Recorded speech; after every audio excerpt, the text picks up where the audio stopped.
This is Designed Happy, the podcast where we talk about the human side of home design, remodeling, and new construction. I'm TJ. And I'm Katie, and today we're asking, in a home design project, what does the client actually have control over? Control.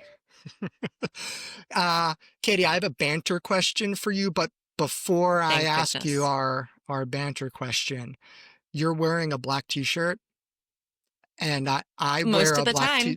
yeah, every day I wear a black t-shirt. Mm. And I don't know if the kids still say this, but I'm jelly right now because you're the color of your black in the t-shirt is very nice. I'm so glad you said thank you, first of all, because this is intentional. This actually takes a lot of work. How do you care? Let me ask you a question. This is actually, today we will be talking laundry care. This is why the people are here. What do you do how do you wash your black t-shirts?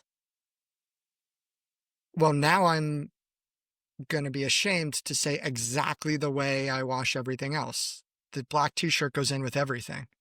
Are you a like darks and lights laundry, or it's a frat house laundry situation?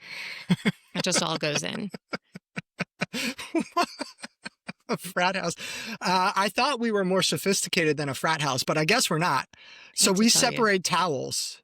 We do towels separately. Yeah. Because But even all frat boys aren't monsters. Apology to any frat guys listening. Yay. So I will try to make this quick, but like during the pandemic, one of the things I got really into and then sort of snapped out of was laundry. Was like really, really what do they say these days? Hyperfixating on laundry care. I have to be honest, I think it is the shirt. This is a specific shirt. I love the fabric. And so I bought 4. And it's Athleta. If anybody is wanting to know, it's the Athleta black shirt. But for your blacks, also making sure that you are using like dark detergent if you really care about it, and washing in nothing warmer than warm and on delicate, and putting a like color protect sheet in for like a new black shirt so that black doesn't like bleed onto anything else, and not drying. Wow. And if I really cared, okay, honestly, it's just this shirt. It's just this shirt. It's the material of this shirt. Yeah, that's it. But we can talk laundry another day. Because here was my takeaway before you said it's the shirt. I was going to do all of those things. I'd buy a brand new black t-shirt and do all of those things. And then it's still going to be a faded black. And I'm like, Katie lied to me. Yeah. Yeah. That's it. That's probably what'll happen. Yeah.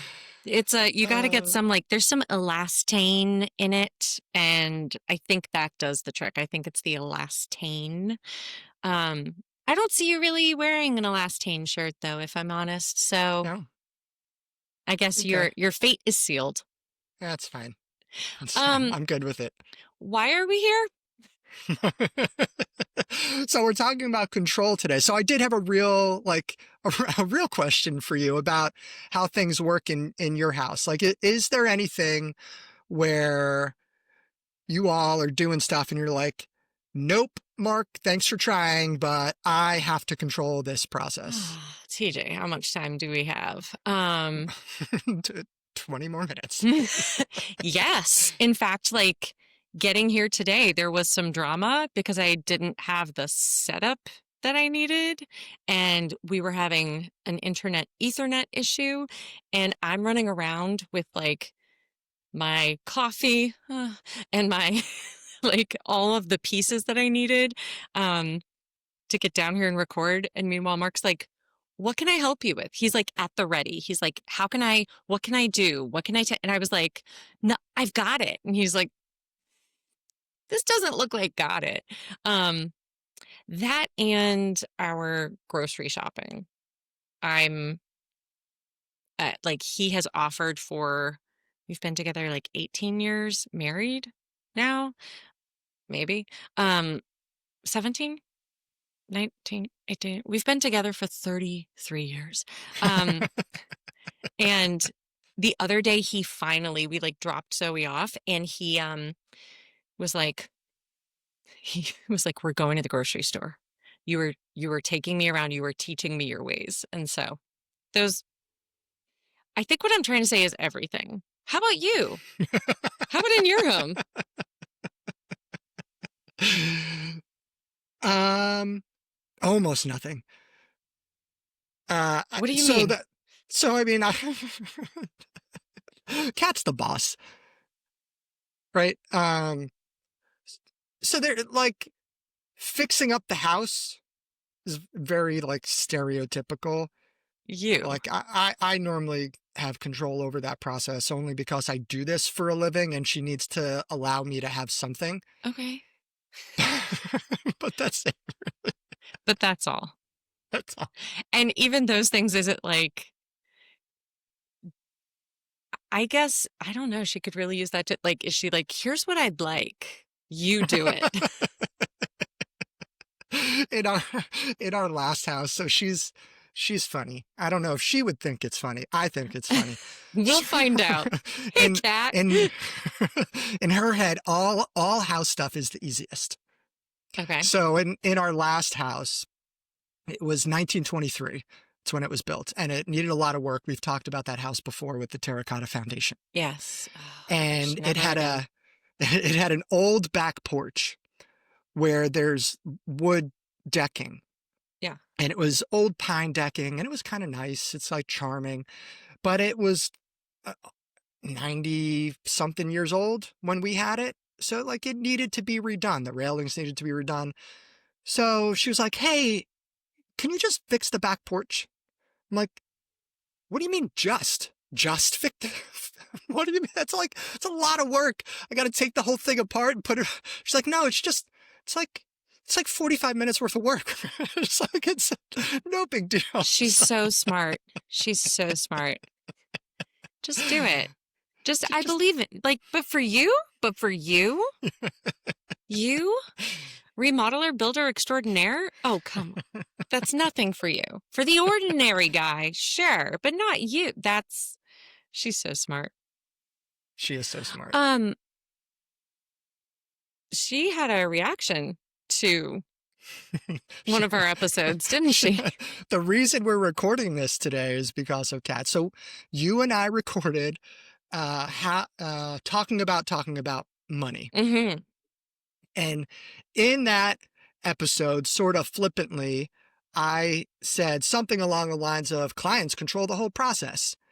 And Kat doesn't really ever curse or say even like remotely curse type words. Yeah. So she listened to that episode and she came home and she was like, so this business about clients controlling the process. I was like, yeah, clients have control over a ton. And she goes, the hell they do. I was like, whoa, Cat. yes, shots fired. So I was Oh like, my okay, gosh. we got a new episode to talk about. I guess we do. Our podcast is like hitting people in the feels, as they would say. I okay, controversial here. I don't want to fight with you, but I also um I get where she's coming from. What are you talking about when you say that the clients have control of everything? Almost everything. And I guess the more nuanced answer is early in the process, Yeah. clients control almost everything. And as we get further into the process, there's less that they have control over. So at the beginning, they haven't hired anybody yet. All they know is they want to do something to their house. Yeah. So the client controls who they hire. That's a big one. They control what the scope of work is. They control what the selections are. Yeah. And they can control, if they really want to put their foot down, when the project starts. Mm, Those are like the main things. Now, what they don't control at the beginning is when the project is finished. yep. We'll talk about the difference between starting a project and finishing a project in a future episode. So it's a Make a little, little, note. little teaser for the listeners. Uh-huh. And then they don't control when if they hire us, let's say, like they don't control what we pay our employees, Mm, right? If they hmm. hire a general contractor, they don't control who the subcontractors are that contractor uses. Right. But if they asked those types of questions and they cared, it would show up, like what we pay our people would show up in what we charge, right? If we pay our people more, in theory, our overhead would be a little higher. We would charge more. Um, if they have questions about subcontractors, they could ask the general contractor, like, is your plumber going to show up when they're supposed to show up? Those types of things. So that has a relationship. So if they heard things in those questions that they didn't like, then they would choose to work with a different general contractor or if a different design professional at the beginning. Yeah. I sorry, I'm going into like my therapist world, and I know we talked about this a bit with budget and in that episode and in another episode too. Like really how important the start is and how important it is to say things out loud and how important the communication is at the beginning because that is where the client really to, gets to realize this, gets to understand the responsibility, the control, and how much they are in the director's seat of the project. But uh, again, like therapist me is going to knowing as humans, how often like we skip over what we do have control of and go to what we would like to have control of. Mm. And like time, like I want this to be done at this point. I want this. And I would imagine if I was, when I have done home projects, um, I get excited about things like the finishes and the design, the fun stuff, the aesthetic Mm-hmm. stuff to pick that out. And I don't, um, quite honestly, I sometimes have thought like, oh, I will just go with whoever is available first. I don't see that. I haven't used that as a place of like control and sitting in the director's chair there. Um, I I guess like where when it comes to that first step of who you work with, and again, we'll be talking about some of this in a future episode too. Um, and we talked about it in a past episode. I guess what is important for clients to realize when it comes to right at the start, the elements they have control of. Well, I guess the most important thing is what they care about. Mhm. Or like, so you mentioned the aesthetics. Yeah. We're talking to people right now. They haven't hired us yet. I don't know if they will, but we're talking to them and they don't care about the selections at all. They don't really want to participate in the process. They don't even like the idea of the process. They're like, we'll sort of tell you what we like and you show us a couple options. So when they're talking to professionals to work with, that's a really important thing to share because some professionals will help them by asking good questions, narrowing down the world of possibilities Yeah. to here's this or this. They both meet what you told me you liked. Which one would you prefer? As opposed to let's go to the showroom and look at everything in the whole world. So being clear about what they care about helps to choose a partner that's the right fit for them. Okay.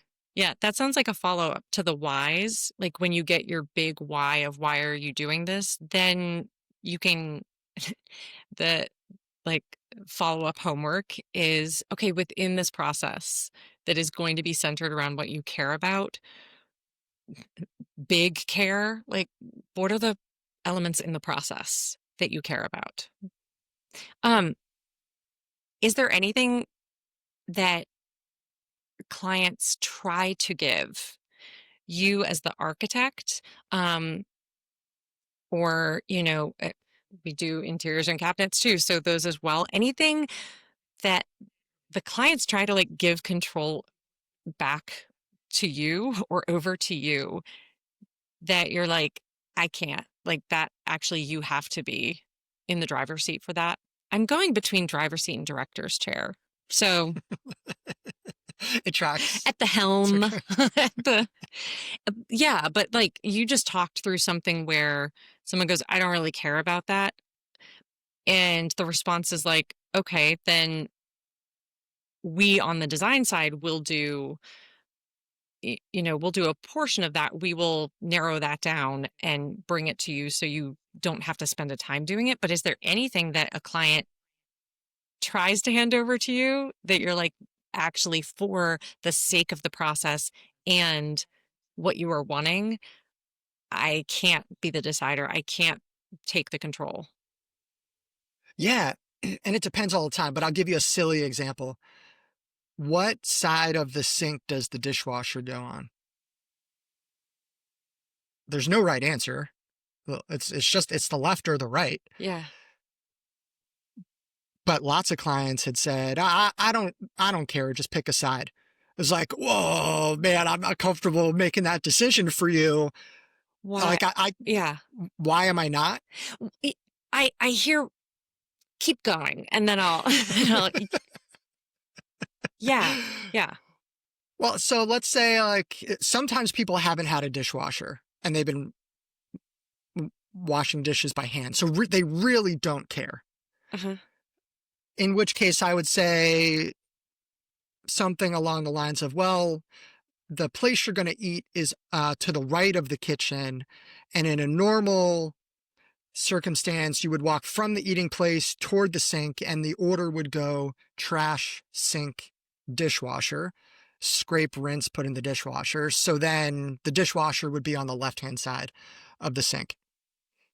Most people have had a dishwasher before, and it's been on the left or the right. Now, so for those people, I'm like, well, have you liked it on the left hand side? Like, do you like mostly using your left hand when you put stuff in, Yeah. or would you prefer?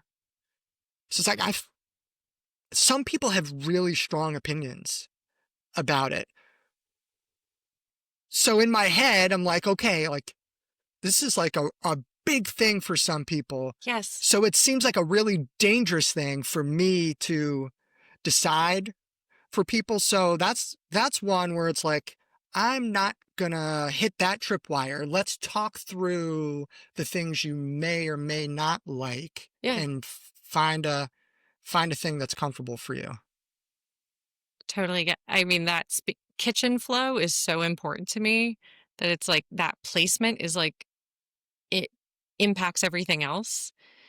It's why I do the grocery shopping because it impacts the rest of the week. Um, I guess that's the thing. My why was I get that, and I don't know. Someone else, another architect, could be like, and it's a dishwasher, and they'll live with it, and like it's low stakes. It's not like where we're placing a staircase. Um, but as you talk it out, it's like this is you maybe spend the most time in your kitchen, and it has to do with your whole routine and functionality in that space. Mm-hmm.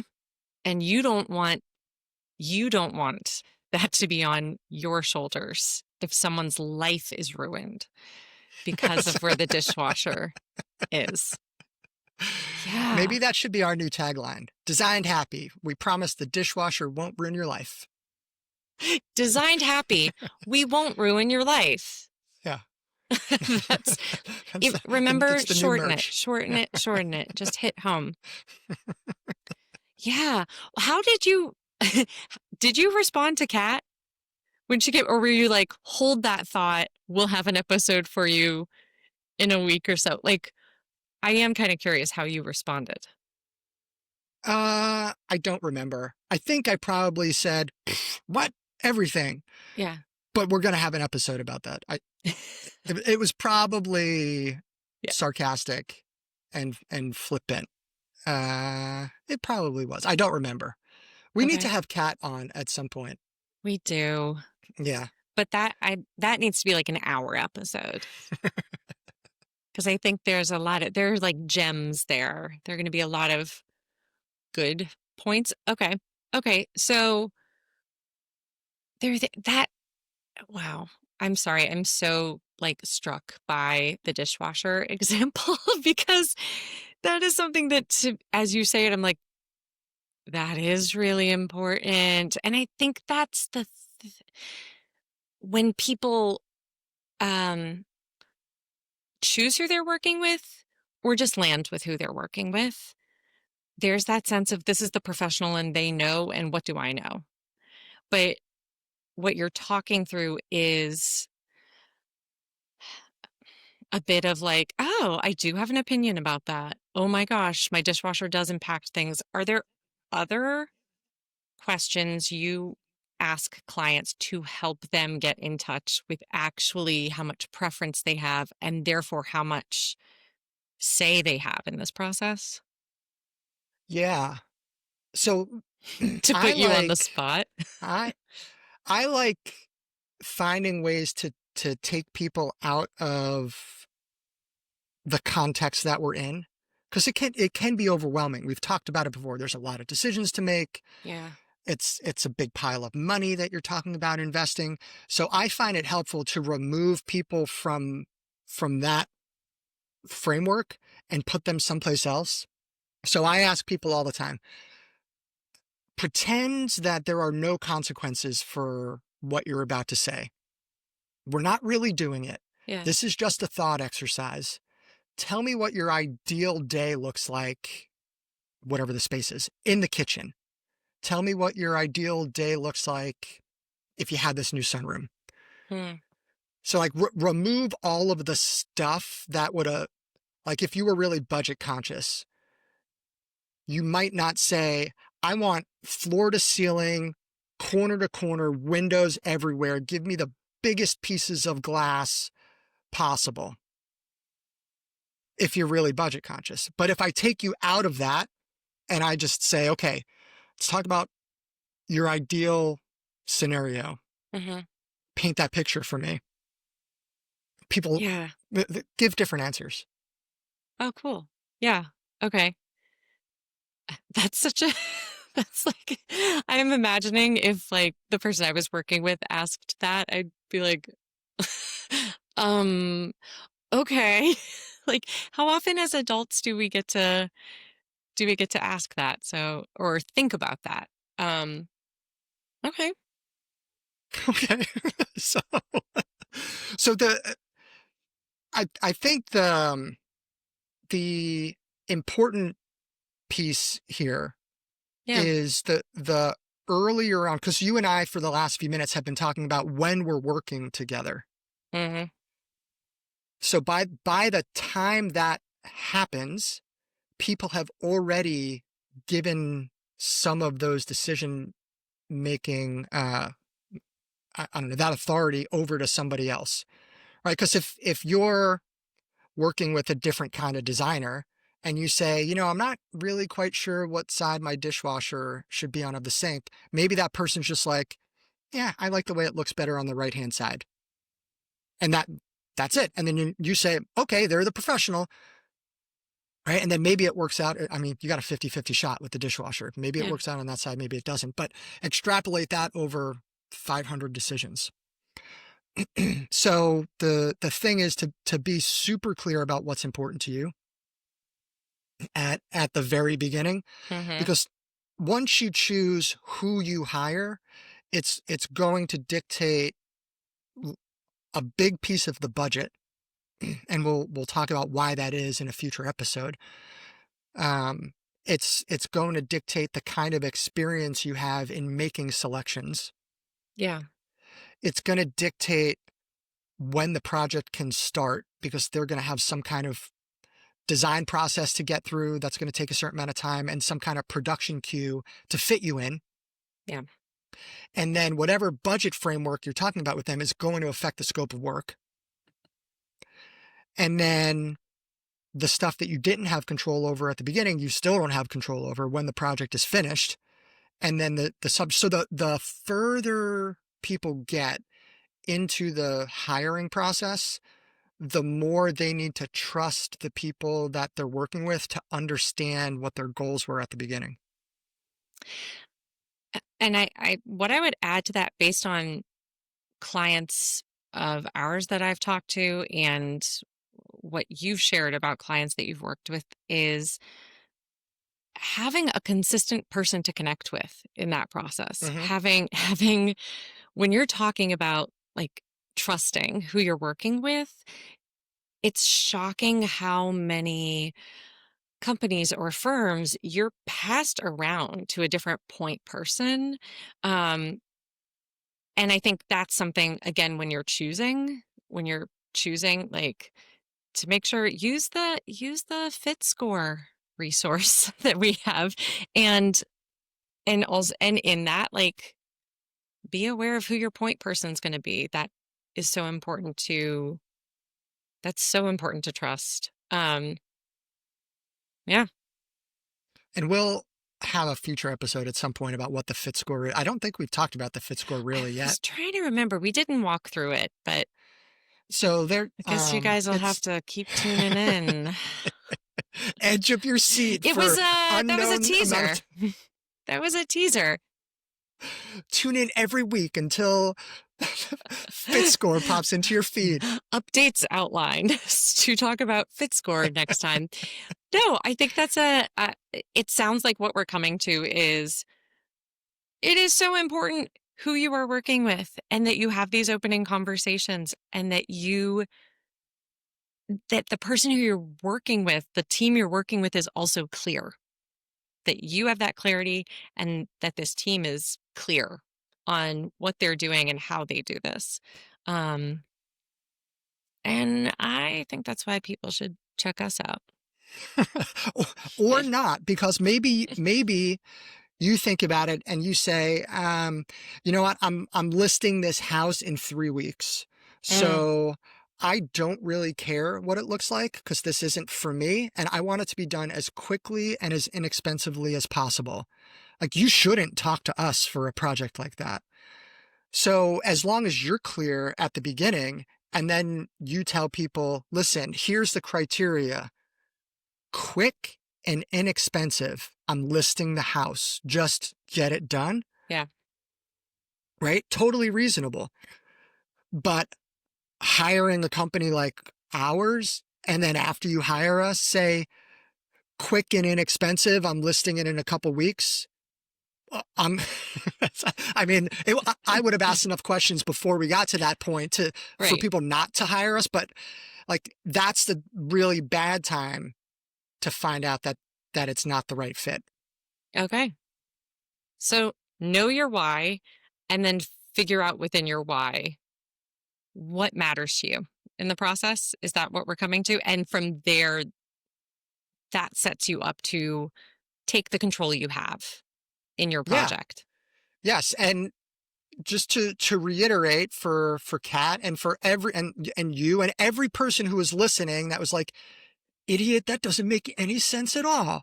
Um, the client, they control almost everything until they don't. Hmm. So some companies will do free design work, and there's a lot of cons to that, but some companies do it. So if you care about that type of thing, find a company that offers that. We don't do it because our process isn't set up to be able to do quick, free stuff. Yeah. But if that's important to you, talk to a company that does it. Or if you want to really, we have had people who are like, we want to take a really long time with this design process. We want to be very deliberate about it. We want to understand all of the decisions that we're making. And that takes a lot of patience. And there are some companies that are like, we want to get you in, we want to put you in the machine, move you through step to step to step to step, start the project, end the project, get paid. Yeah. Right. So people really do control everything until the point that they say, yep, we're working together. And it's once you say yes, it gets varying degrees of difficult to unwind. Mm-hmm. Mm-hmm. Yeah. So know what you need to know before you say yes. No pressure. Um, yeah, it sounds like it then becomes collaborative, but that the amount of the participation balance changes in that collaboration the further you go into the project. So great. Super helpful. Great. For I me at can't wait least. for Kat to come home and be like, yeah, none of that made any sense. She's like, I don't buy it. Okay. Well, we tried. We tried. Okay. Anything before we wrap this up? I don't think so. I think we're close to time. If Yeah. how about this?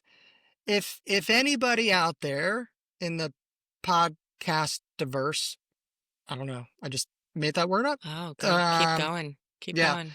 If if if you're like Kat and you're like the hell they do, we're super open to feedback. If there's something that you disagree with or have more questions about or would like us to talk about in the future, you can send either of us an email. You know what? I'll give people my email address and they can send me a note. I won't give yours out. So mine it's 2 letters, TJ at designedhappy.com. So send me an email and make the subject line something obvious like, hey, dum dum, here's my podcast feedback, and then tell us what you think. And then maybe it'll be a new episode in the future. We'll have a whole listener feedback episode. We'll do a listeners who hated what we had to say. How Long about that? episode. Make sure to put in that whether or not we can quote your email and your first name on this. It'll be a debate club podcast. Love it. Okay. I look forward to that.